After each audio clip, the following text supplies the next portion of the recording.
What's the best way you've seen someone rebel against school rules? Back in the 1980s, there was one kid in my school that was hardcore into the punk scene. Had a bright blue, 6-inch high, razor-thin, stand-up straight mohawk.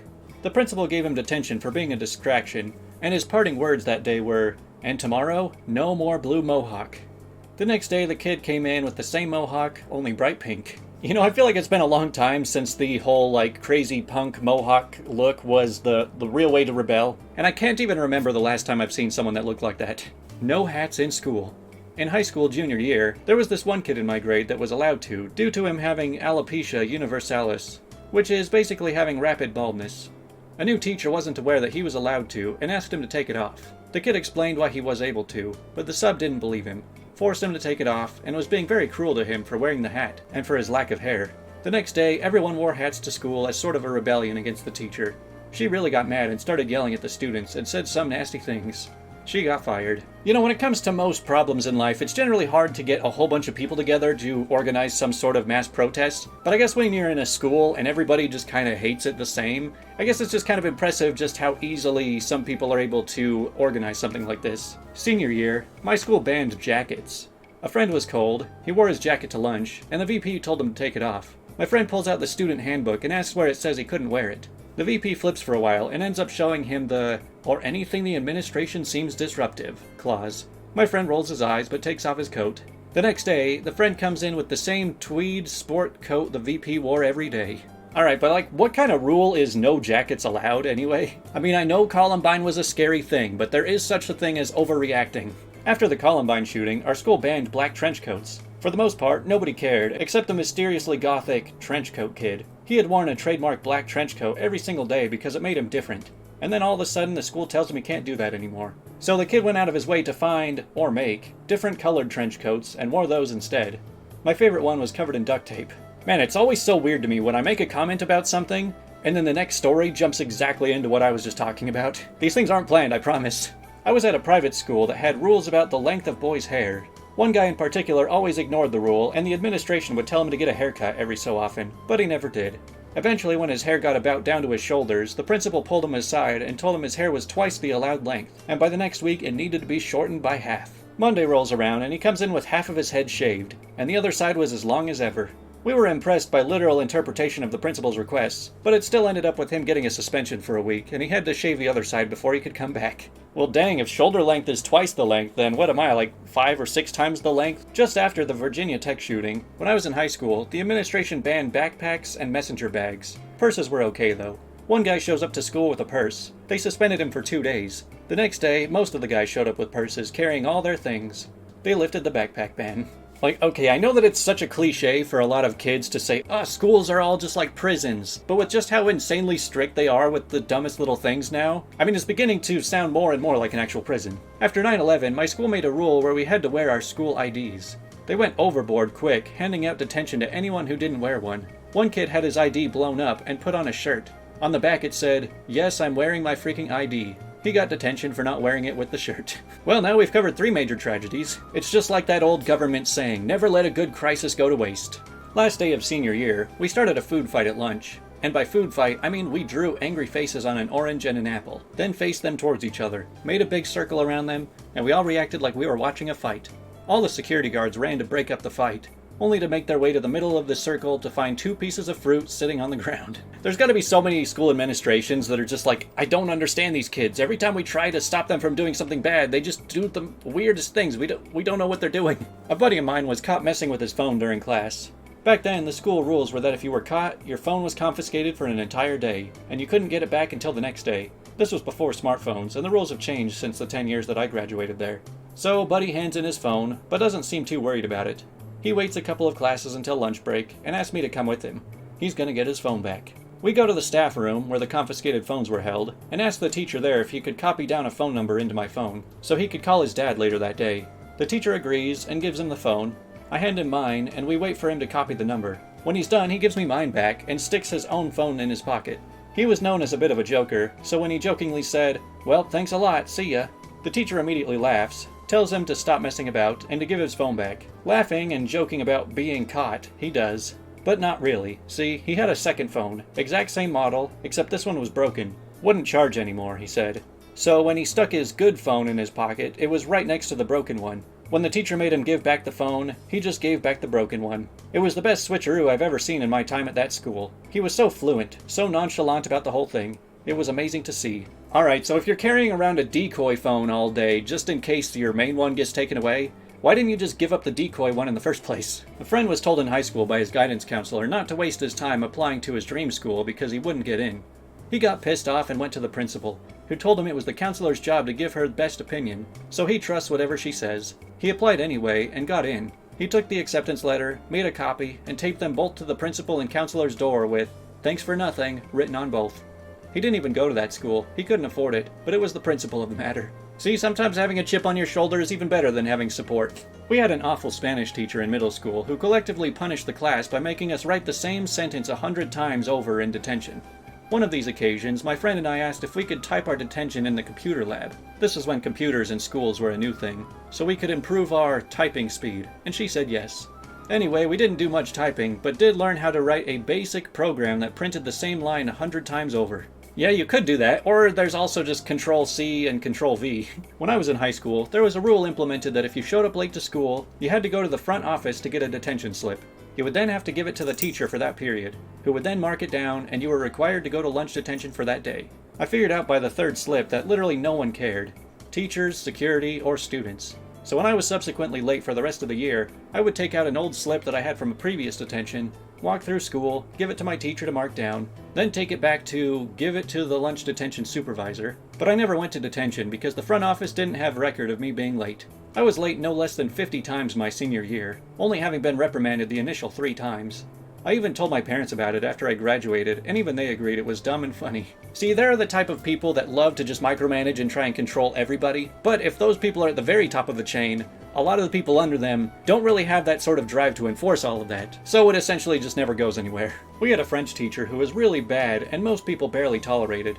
It happened a few times that whoever arrived first would stand outside her door as if waiting for her to show up and unlock it, and the rest of the class would just queue up behind them pretending to believe them. Meanwhile, the teacher would just be sitting inside wondering where her class was. See, I kind of wonder if there would ever be any sort of effective way of kind of having students review their teachers, and if any teachers just got horrible reviews, then they would get let go. Because at the same time, it's kind of hard to put so much trust and power in high school kids. Last year, our school fetched in a ban on backpacks and bags in general, since they were apparently a safety hazard. 2 days later, some guy in my year group came in carrying his books and pencil case in a microwave. The dude made national news. You know, while I typically hate when tiny little local stories go national, I mean, it is pretty effective of getting the word out of just how stupid schools have gotten. A kid was passing notes, and the teacher caught him and insisted he had to give the note so she could read it out loud. He ate the note. Well, whatever was on it must have been pretty important. One of my classmates got sent to the office for wearing gang colors, because he has a red Marine Corps bandana tied to his backpack. The rest of the year, he wore a pinstripe suit with vest and carried a fedora. Hey, they said no gang attire, but they said nothing about mob attire. My daughters both went to a Catholic high school. My younger one had a bit of a wild streak. The girls were required to wear a skirt every day to school. My daughter did not care for the rule and wore her skirt around her head one day since the dress code required the students wear a skirt. Just not wear. I was told that she was wearing spandex underneath. That's how my daughter got a new rule in her high school dress code. See, anytime you try to make a specific rule for kids, just know that they are so bored that they will go to the ends of the earth to try to find a way around and take advantage of the wording of that rule. My high school was always issuing new dress code rules for the girls. Mini skirts had to be longer than your arm, no tube tops, etc. One day all the boys dressed in drag, breaking all the rules. No violation because the dress code specified only girls. Yeah, the best rules to break are the ones that have never existed because they've never even thought anyone would try it. Okay, so we need to have clear backpacks, right? This kid puts quite a vulgar image depicting the counselor on top of his notebook and packs it against the edge of the pack. I mean, you did want to see what was inside. Hey Joe, aren't you supposed to be in class? Yeah, one word. Doesn't look like much in text, but he said it in such full acceptance and resolution that the teacher didn't follow up or say anything else. Just, okay, got it, you're not going. I'll move on and not waste any more time here. And they just kept walking.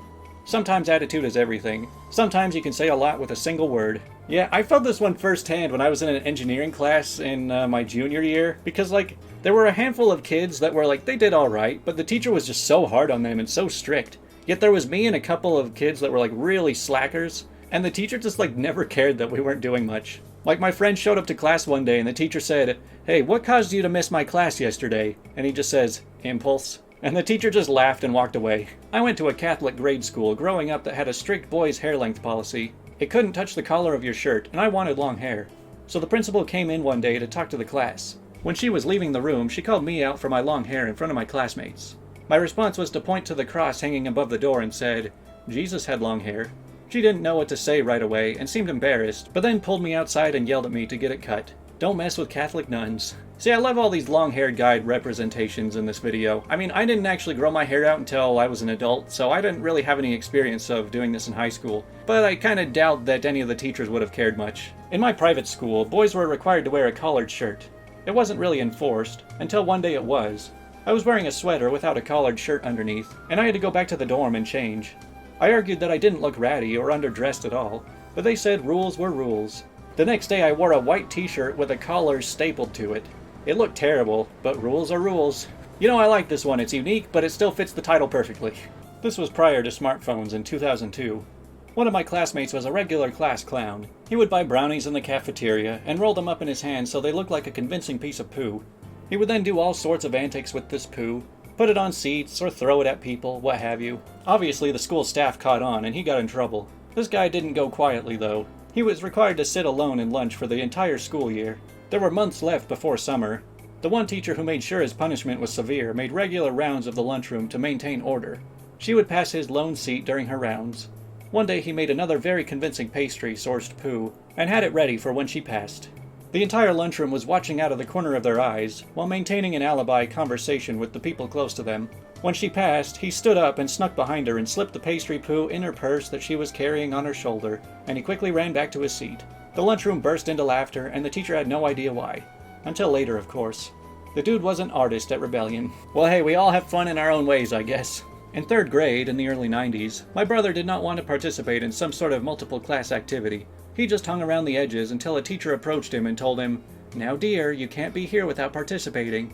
My brother took what she said to heart, and waited for a chance to slip away. He made it about 3 miles before a family friend noticed him and drove him the rest of the way home.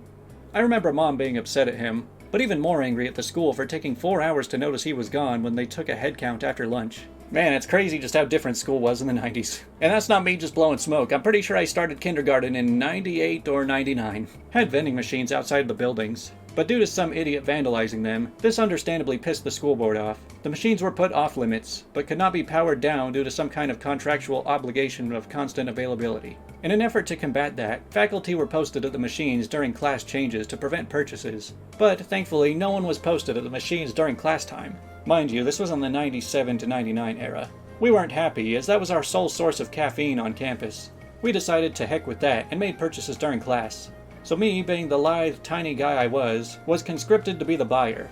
While the teacher was either out of the room or indisposed, or let's be honest, intentionally distracted, I would collect cash and requests, 4 at a time, and hop out the emergency escape window that they had opted to not have an alarm on and walk 20 feet down to the soda machine to make my purchase.